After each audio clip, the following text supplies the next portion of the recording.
तारांकन सासू माँ की गलतफहमी। तारांकन सुबह के 7 बज रहे थे।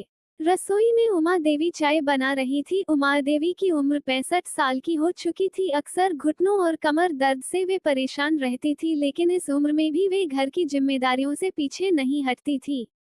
सुबह का चाय, नाश्ता, पूजा करना, ये उनकी दिनचर्या में था। बहू नेहा रसोई में आई तो बोली, लाइए मैं चाय बना देती हूँ। तो उमादेवी ने थोड़ा सा नकली रौब जमाते हुए कहा, अरे रहने दो, मैं कर लूंगी, तुम्हें तो ऑफिस का काम भी है।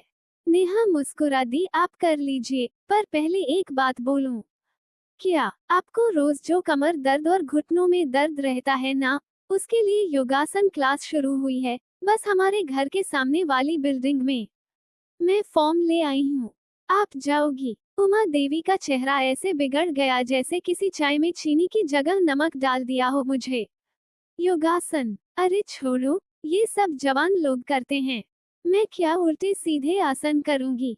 नेहा हंस पड़ी, उल्टे सीधे आसन नहीं करवाएंगे मान जी, बस हल्के फुल्के स्ट्रेच, सांस की एक्सरसाइज, बहुत अच्छा लगेगा।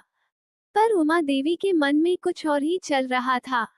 हम बहू को लगता होगा कि मैं उसके काम में अड़चन बनती हूँ, इसलिए 1-2 घंटे बाहर भेजना चाहती है, ताकि चैन मिले उसे। मन में कसक सी हुई, आंखों में पुराना अहंकार चमका और उन्होंने तुरंत कहा, मुझे नहीं जाना, मैं बिल्कुल ठीक हूँ, ये सब दिखावा मुझे नहीं पसंद। नेहा ने और दबाव नहीं डाला, बस मुस्कुराकर बोली, ठीक है मान जी, जैसे आपकी मर्जी। लेकिन नेहा की यह मुस्कान उमा देवी को पूरी सुबह खटकती रही। नेहा की आंखों में तो प्यार फिक्र है, फिर मुझे क्यों लगता है कि वो मुझे घर से बाहर भेजना चाहती है? कहीं सच में? वे बार बार अपने ही मन से लड़ती रहीं। दोपहर के आसपास उनके घुटनों में दर्द उठा, बैठते उठते मुश्किल हो रही थी। तभी बालकनी में झूले पर बैठी नेहा, जो कि लैपटॉप पर ऑफिस का काम कर रही थी, उसने ने देखा, मांजी हल्का सा कराह रही है। नेहा दौड़ी आए और बोली, मांजी मलहम लगा दूं? हम लगा दो। नेहा ने बहुत प्यार से उनके पैरों पर मरहम लगाया। उमा देवी ने उसकी कोमलता महसूस की, उनका दिल पिघला। उन्होंने मन ही मन सोचा, ये नेहा बुरी नहीं है, मैं ही गलत सोच लेती हूँ। अगली सुबह नेहा बाहर जाने लगी तो उमा देवी ने अचानक पुकारा, नेहा, वो योग वाली क्लास का टाइम क्या है? नेहा की आंखें चमक उठी, सुबह 8 से 9। आज मैं जाऊंगी। नेहा सच में खुश हो गई। ये हुई ना बात, मैं आपको छोड़ आती हूँ।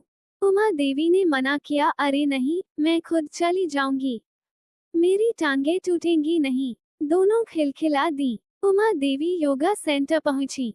अंदर मैट बिछे थे, धीमी धीमी संगीत की धुन थी, और महिलाएं मुस्कुरा मुस्कुरा कर आपस में बातें कर रही थीं। उन्हें ऐसा लगा जैसे वे यहाँ बिल्कुल फिट नहीं बैठती। उनके मन में वही सोच घूम रही थी, बहू को मुझसे छुट्टी चाहिए थी, इसलिए भेज दिया। टीचर ने प्यारी आवाज में कहा, नमस्ते, आप पहली बार आई हैं? हाँ, बहू ने भेजा है। उनके मुंह से अनजाने में निकल गया। टीचर मुस्कुरा दी, बहू ने बहुत अच्छा किया। देखिए, 2 दिन में ही अच्छा महसूस करने लगेंगी। उमा देवी ने होंठ भींच लिए। पहला सेशन शुरू हुआ। कुछ हल्के स्ट्रेच, सांसों की गिनती, गर्दन घुमाना, पहले तो सब बोझ लगा। उनका ध्यान हर चीज पर जा रहा था, ये मेरी तरफ क्यों देख रही है? सांस छोड़ूं या रोकूं? इतना झुकूं तो पल्लू गिर जाएगा। लेकिन 1 घंटे बाद, जैसे शरीर हल्का हो जाए, वैसा एहसास हुआ। पर उन्होंने किसी को बताया नहीं। दूसरा दिन उमा देवी मैट पर बैठते ही खुद से बोली, चलो देखते हैं आज कैसा लगता है। आज उन्होंने निर्देश ध्यान से सुने, सांसों की लय में खुद को ढाला। अचानक उन्हें लगा, अरे, दर्द तो थोड़ा कम हो गया। एक मीठा सुकून उनके चेहरे पर आ गया। टीचर बोली, बहुत अच्छा कर रही हैं उमा जी। उनके भीतर गर्व की हल्की सी चिंगारी जली, अरे, मैं भी सीख सकती हूँ। 5 दिनों में ही उन्होंने 2-3 और महिलाओं से दोस्ती कर ली। किसी ने कहा, आप तो बड़ी ग्रेसफुल हैं। किसी ने कहा, आपकी एनर्जी बहुत पॉजिटिव है। उमा देवी का मन जैसे खिल उठा हो।